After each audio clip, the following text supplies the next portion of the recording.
disappeared, and everything froze all over again, building a glaze on the snow so thick at night it could hold the weight of a full-grown man. Each morning I threw salt from the bucket by the front door, down the narrow path from the porch to the street. Icicles hung from the rafter over the front door, and I stood there imagining them cracking and darting through my breasts, slicing through the thick gristle of my shoulder like bullets, or cleaving my brain into pieces. The sidewalk had been shoveled by the next-door neighbors, a family my father distrusted because they were Lutheran and he was Catholic. But he distrusted everyone. He was fearful and crazy, the way old drunks get. Those Lutheran neighbors had left a white wicker basket of cellophane-wrapped waxed apples, a box of chocolates, and a bottle of sherry by the front door for Christmas. I remember the card read, "Bless you both." Who really knew what happened inside the house while I was at work? It was a 3-story colonial of brown wood and flaking red trim. I imagine my father sucking down that sherry in the spirit of Christmas, lighting an old cigar on the stove. That's a funny picture. Generally, he drank gin, beer occasionally. He was a drunk, as I said. He was simple in that way. When something was the matter, he was easy to distract and soothe. I'd just hand him a bottle and leave the room. Of course, his drinking put a strain on me as a young person. It made me very tense and edgy. That happens when one lives with an alcoholic.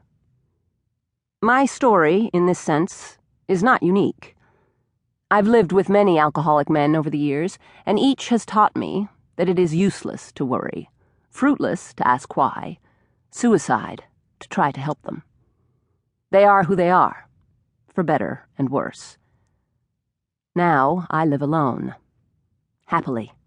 Gleefully, even.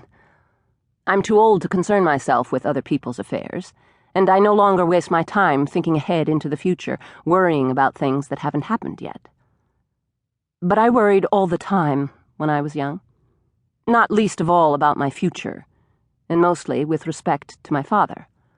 How long he had left to live, what he might do, what I would find when I got home from work each evening. Ours wasn't a very nice home. After my mother died, we never sorted or put her things away, never rearranged anything. And without her to clean it, the house was dirty and dusty, and full of useless decorations, and crowded with things everywhere. And yet it felt completely empty. It was like an abandoned home, its owners having fled one night like Jews or gypsies. We didn't use the den, or the dining room, or the upstairs bedrooms much. Everything just sat there collecting dust. A magazine splayed over the arm of the couch for years, candy dish full of dead ants. I remember it like those photos of homes in the desert, ravaged by nuclear testing. I think you can imagine the details for yourself. I slept in the attic, on a cot purchased by my father for some summer camping trip he never took a decade earlier. The attic was unfinished, a cold and dusty place I'd retreated to when my mother had gotten sick. Sleep in my childhood bedroom, which was next to hers, had been impossible. She had wailed and cried and called my name throughout the night. The attic was quiet. Not much noise traveled up there from the lower floors of the house. My father had an armchair that he'd dragged from the den into the kitchen. He slept there. It was the kind of chair that shuttled backward at the pull of a lever, a charming novelty when he'd bought it, but the lever no longer worked. The thing had rusted into permanent repose. Everything in the house was like that chair, grimy, ruined, and frozen. I remember it pleased me that the sun set so early that winter.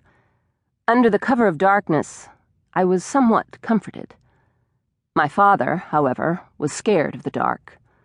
That may sound like an endearing peculiarity, but it wasn't. At night, he would light the stove and the oven and drink and watch the blue flames whirl.